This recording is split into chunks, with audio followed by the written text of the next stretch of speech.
Hello, welcome to the next round of deck discussion. Today, we're going to do a little bit of brief examination of the current Pioneer format, and then bring you 3 decks that are spicy, or at least not seeing enough play.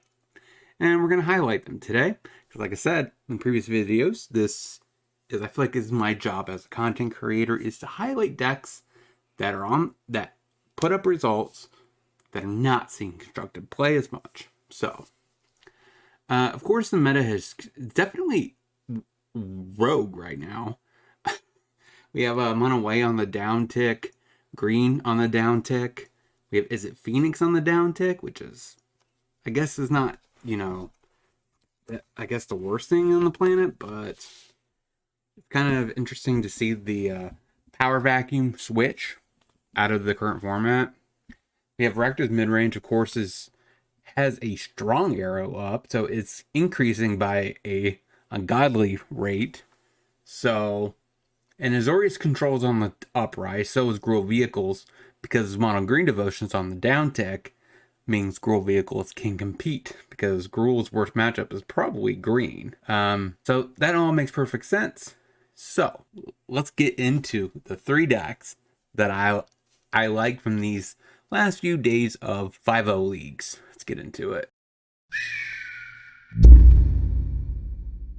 Hello, it's your host KebbieG. Don't forget to subscribe, hit that like button, also the bell notifications. Don't forget to check out the sweet stuff that's down in the description down below. Number 1 on our list, this deck put up a results. It's only $163 in paper. It's kind of interesting and cool. Now, with Mono Green on the down tick, we can now start to see a little bit of artifacts on the uprise. Steel Seraph, pretty sweet magic card. I'm glad to see it see constructive play with Automaton, Ginger Brute, Courier, Ornithopter. So it's, it should be just Boros, which is cool. We have Reign of Truth, which is a very aggressively static card with all the glitters, which is kind of like a weaker version of this, honestly. Because if you target a creature and they remove it, at least each turn you target a different creature, and then you get a creature at the end. Springleaf Drum is kind of weird, since it's not really an aggressive card, but it does let you vomit your hand pretty fast. Which I guess is pretty relevant if you can get this down on turn 2. 3/3, seems pretty decent. Of course, we have Alpine Moon, I'm assuming for the Lotus Field matchup. We have Destroy Evil to deal with Shieldred. We have Glass Casket in the sideboard. It deals with decently small static stuff, as well as like Ledger Shredder, which traditionally, red removal eventually gets outclassed by. Rest in Peace, for Phoenix, as well as you have Grease Fang.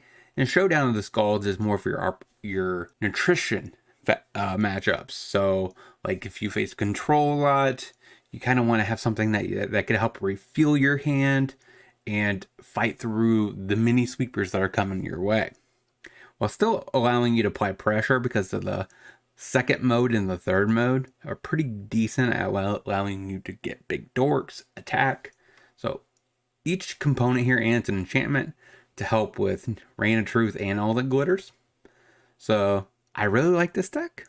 This deck looks sweet. I'm glad to see that I got a 5-0. So shout out to Scooter TF2. Sweet deck. Let's get into the next one. Now, let's get into my favorite deck of all 3 of these. It is Urborg, so no white. And I kind of want to try this deck. Soul Wingraze, Dread Presence, Titania, Tyros Tracker, Slowgurk. That's a nice include. We have the Deadly Vanti to go with the Bring to Light. We have Tybalt, Courser Crufix. Wow, that's a nice little include. We have Sagiki. I'm not really sure what this is for. I guess there's a world where you might want to return something to your hand. I'm kind of intrigued to see why there's 4 of these. It does ramp you a little bit, but it's kind of slow and clunky. We have Ooze as a way to eat up the yard. Lotus Cobra is one of the best ramp spells. I do realize there's not a lot to do on turn 1 in this deck. You just have Reclaimer. So that could be a pitfall of the deck. 28 land seems reasonable. And of course, how many of we have 3, 4, 5, 6. So we have 6 of the tutor lands to go with the scape shift. So that way when you have Urborg and these lands, you're able to sack your lands, get a Urborg, and however many more of these as you can. They sprock. Traditionally, I would say if you do it right, maybe get 5 triggers. 5 times 2, it's 10 points of damage for 1 Dread Presence. Then 4 of them get sacked. You get another 8 points of damage and 18 life, right? So 18 life is a nice life swing, depending on how much your life your opponent's at. We have the pushes for a elves, most likely. Thoughtseize for control, as also to get those cards out of your opponent's hand that's meant to interact, probably with Dread Presence, or prevent you from bringing to light. We have 3 Abrupt Decays also to help mitigate the pitfalls with small aggro threats like mono white. We have Assassin's Trophy to hit lands potentially. Narcomentia as a way to hit. You could actually hit Lotus Field with this if we somehow ramp into this. I'm not exactly sure, but we have 2 go blanks, 2 events. So we have a decent, fighting ability against control. We have Go Blink for that. We have Thoughtseize for that. And also we have, ways to combat aggro strategies with Push and Decay and Trophy. And, also Extinction Event, right? So the deck, I think, is definitely, the sideboard is targeting arguably its worst matchups. So that makes a lot of sense, especially since, control can just counter or wrath our board. So we definitely want to have that avenue covered, and aggro can definitely get underneath those because, like I stated earlier, this clock is not necessarily the fastest clock in the Pioneer format. So overall, I think this deck is sweet. Thank you, Egotai, for this sweet deck, and I'm thinking I might want to try this. Let's get into the last deck. Now, there has been a rise with Angels, seeing Kali's Reconstruction and Collected Company play. This deck tries to utilize that, but also has a companion in Yorion, which is kind of cool. You could actually, trim it down, and you might be able to get away with Jingotha, but I don't think it's worth it. We do have a little bit of a lot of ways to produce card advantage. And we have a sweet boar, which is really awesome. I'm not really sold on the Bellower, but it does get your Skyclave Appetizers. It does not get Redeemed, right? But it also doesn't get Nissa. It does get Mammoth. It does get this to get your boar. That's how that path goes, baby.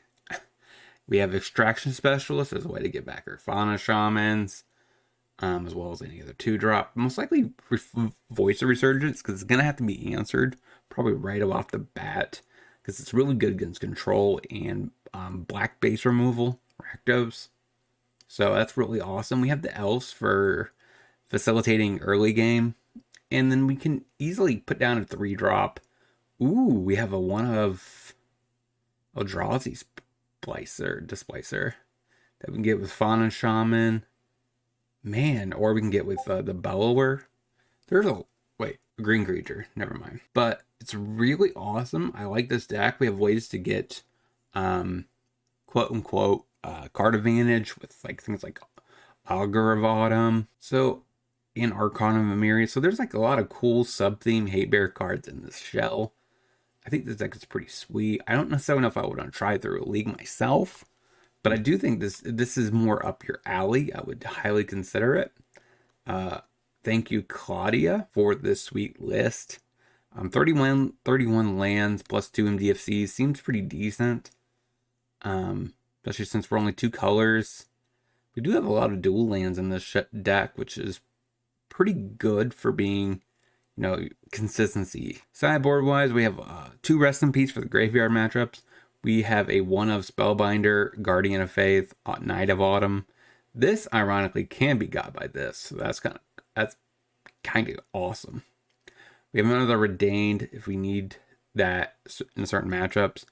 We have Wandering Emperor as a mid-range package. Maybe we can cut the Sarah Paragon. Man, this deck is layered. We have Elspeth Conquers Death. It does get to fairy and it taxes control. It's kind of cool. And we have Vivian Reed. So this deck is kind of layered and it's awesome. Wedding Announcement, pretty decent as well. So if you're interested in a green-white package deck that, can play like Angels, but has a whole hate bearish sub theme and probably is better in more matchups just because of that, consider picking this list up. All 3 lists will be in the description. So hopefully you guys enjoy each of these lists. Get them out, test them, whatever you like. Don't forget to like, comment, subscribe, hit that bell notification so you get future notifications for videos. So until next time, I hope you guys have a great rest of your day.